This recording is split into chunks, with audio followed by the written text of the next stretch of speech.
கடக ராசிக்காரர்களுக்கு நாளைய நாள் உணர்ச்சி நிறைந்ததாகவும் குடும்பமயமானதாகவும் இருக்கும்.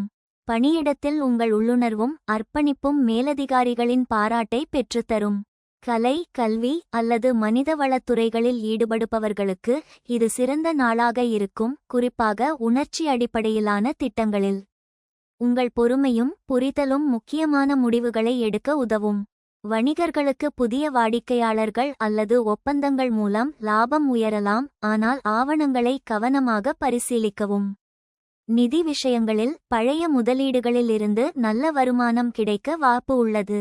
எதிர்பாராத செலவுகளை கட்டுப்படுத்துவது முக்கியம், மேலும் புதிய முதலீடுகளுக்கு முன் நிபுணர்களின் ஆலோசனை பெறுவது நல்லது. காதல் வாழ்க்கையில் துணையுடன் ஆழமான உணர்வு பரிமாற்றங்கள் உறவை வலுப்படுத்தும். உங்கள் அன்பான அணுகுமுறையும் புரிதலும் உறவில் நெருக்கத்தை அதிகரிக்கும். திருமணமாகாதவர்களுக்கு புதிய அறிமுகங்கள் உணர்ச்சி அடிப்படையிலான உறவாக மலர வாய்ப்பு உள்ளது. உடல்நலத்தில் வயிறு அல்லது மன அழுத்தம் தொடர்பான பிரச்சினைகளுக்கு கவனம் தேவை. நீர் நிறைந்த உணவுகள், பச்சை காய்கறிகள் மற்றும் தியானம் உடல் மற்றும் மன நலத்தை மேம்படுத்தும். ஆகஸ்ட் மாதத்தில் சூரியன் சிம்ம ராசியில் 2ஆம் வீட்டில் சஞ்சரிப்பதால் நிதி ஆதாயங்களும் குடும்ப மகிழ்ச்சியும் உண்டு. செவ்வாய் 3ஆம் வீட்டில் இருப்பதால் உடன்பிறப்புகளுடனான உறவு மேம்படும், மேலும் குறுகிய பயணங்கள் வெற்றிகரமாக அமையும்.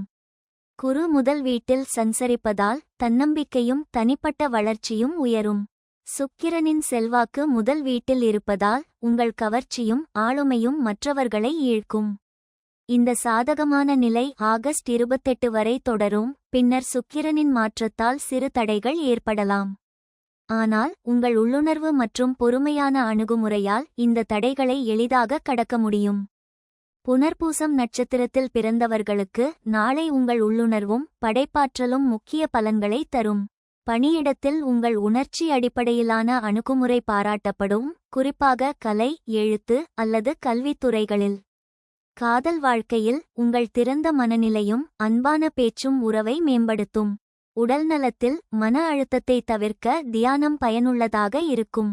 பரிகாரமாக வியாழக்கிழமைகளில் விஷ்ணு கோயிலில் துளசி மாலை அணிவித்து மஞ்சள் இனிப்பு தானம் செய்வது நல்ல பலனை தரும்.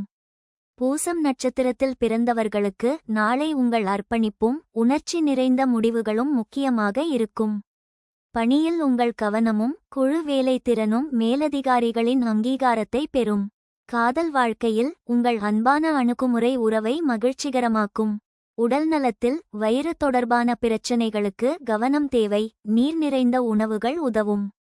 பரிகாரமாக திங்கட்கிழமைகளில் சிவன் கோயிலில் பால் அபிஷேகம் செய்து வெள்ளை உணவு தானம் செய்வது நன்மை தரும். ஆயில்யம் நட்சத்திரத்தில் பிறந்தவர்களுக்கு நாளை உங்கள் உள்ளுணர்வும் தொடர்பு திறனும் முக்கிய பலன்களை தரும்.